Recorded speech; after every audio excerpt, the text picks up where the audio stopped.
සියලුම දෙනාට සුබ දවසක්. මම අද ඔයාලට කියලා දෙන්න යන්නේ අපි බිම්මල් පැකට් කරාම මේ පැකට් ඇතුලේ පණුව ඉන්නවා කියලා අපිට කම්ප්ලේන් එනවා. ඒ ගැන පොඩ්ඩක් ඔයාලට කියලා දෙන්න හදන්නේ. මේ පේන මල ඇත්තටම බැලු බැලමට හොඳ මලක්.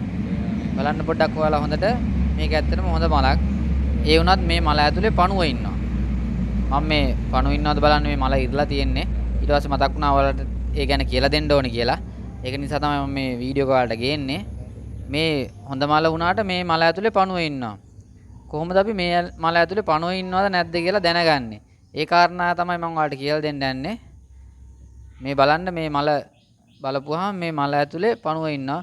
මම මේ කලින් මේ ඉරුවා මේ මල පණුව ඉන්නවද නැද්ද කියලා බලන්න. මේ පණුව ඉන්නවා ඇත්තටම මේ තැලි අතර පණුව නැහැ.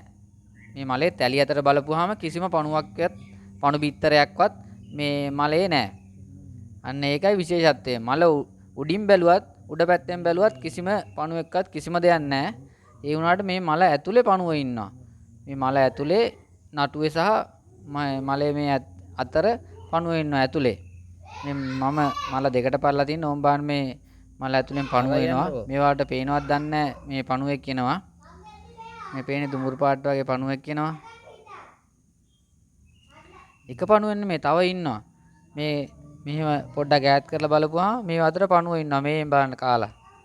ඇතුලේ පණුව මේ අතරින් එනවා එළියට. මේ වලට පේනවත් දන්නේ නැහැ. මං හිතන්නේ පේනවා. බලන්න කොහොමද මේ ඇත්තටම මේ මල් වල පණුව ඉන්නවද කියලා දැනගන්නේ. ඒක තමයි අපි මුලින්ම බලා ගන්න ඕනේ. අනිත් එක මේ තැලි අතර පණුව ඉන්නවා නම් අපිට මේ තැලි අතර පණුව ඉන්නවා කියලා ගොඩක් ලාවට පේනවනේ. පණු පිටතට තිබ්බත් හරියට බැලුවොත් පේනවා. ඒත් මේ අස්සේ ඉන්න පණුව පේන්නේ නැහනේ. මේ බලන්න මේ පණුව ඉන්නවා අස්සේ. මේ යනවා නලිය නලිය පණුව යනවා ඔයාලට පේනවා ඇති. දැන් නම් මම හිතන්නේ පැහැදිලිව පේනවා පණුව යනවා. පණුවද? මේ මල් පැකට් කරාමත් මේ පණුව එළියට එනවා. මේ බැලු බැලමට හොඳ මලක් මේ හොයන්න බෑ. මල ඇතුලේ උනාට පණුව ඉන්නවා.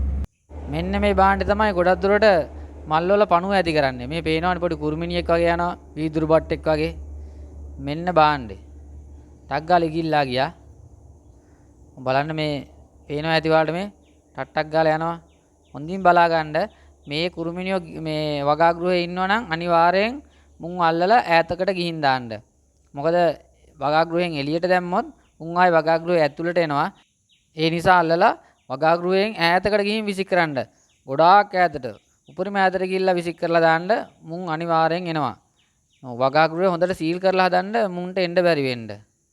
අනිත් එක වගාගෘහය ඇතුලේ දුම් අල්ලන්න ඔයාලා. මේ මල ඇතුලේ පණුව ඉන්නවද කියලා අපි දැනගන්නේ කොහොමද කියලා බලමුකෝ. මේ මල ඇතුලේ පණුව ඉන්නවා කියන්නේ මේ පේනවද ඔයාලට නිකන් වතුර වගේ මල ඇතුලෙන් නිකන් වතුර වගේ පේනවා තැන් තැන් වල වගේ. මේ වතුර වගේ පේනවා. ඒ අමතර පොඩි සිදුරුත් තියෙනවා මලේ. ඇතුලේ වතුර තියෙන ගතියක් තමයි පේන්නේ නිකන්. මලේ ඇතුලේ මේ වගේ වතුර පොඩ්ඩක් තියෙනවා වගේ පේනවා. සමහර තැන් වල සිදුරු තියෙනවා. මේ වතුර වගේ පොඩ්ඩක් තියෙන තැන් වල අනිවාර්යෙන් පණුව ඉන්නවා. කියන මල ඇතුලෙන් වතුර තියෙනවා වගේ පේන්නේ. කඩලා බලන්න තියෙන අත්තරින් තමයි කඩලා බැලුවේ. බලන්න අනිවාර්යෙන් ඒ ඇතුලේ පණුව ඉන්නවා. දැන් මේ වගේ මලක් දැක්කොත් ඔයාලා පොඩ්ඩක් ඉරලා බලන්න ඇතුලේ නටු ඇතුලේ එහෙම පණුව ඉන්නවද කියලා. පණුව ඉන්නවා නම් පැක් කරන්න එපා. මේ වගේ තිබ්බොත් ගොඩක් වෙලාවට පණුව හෝ පණු පිටතර තියෙන්න පුළුවන්. පණුව ඉන්න ඉඳ තමයි අර ඇතුලේ නිකන් පණුව කෑවට පස්සේ තමයි ඇතුලේ නිකන් අර පිනිවිද පේන්න වගේ නිකන් වතුර වගේ පේන්නේ. ඒ නිසා මේ වගේ මල් වල පැක් කරන්න එපා. මේවා ඇතුලේ ගොඩක් වෙලාවට පණුව ඉන්නවා. මේ මම මුලින්ම ඔයාලට ඒක ගැන මතක් කරේ ඒකයි.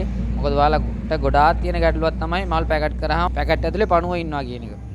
ඔයාලා දැන් දන්නවා මේ වගේ මලක් දැක්කොත් මේ මලේ අනිවාර්යෙන් පණුව ඇති කියලා.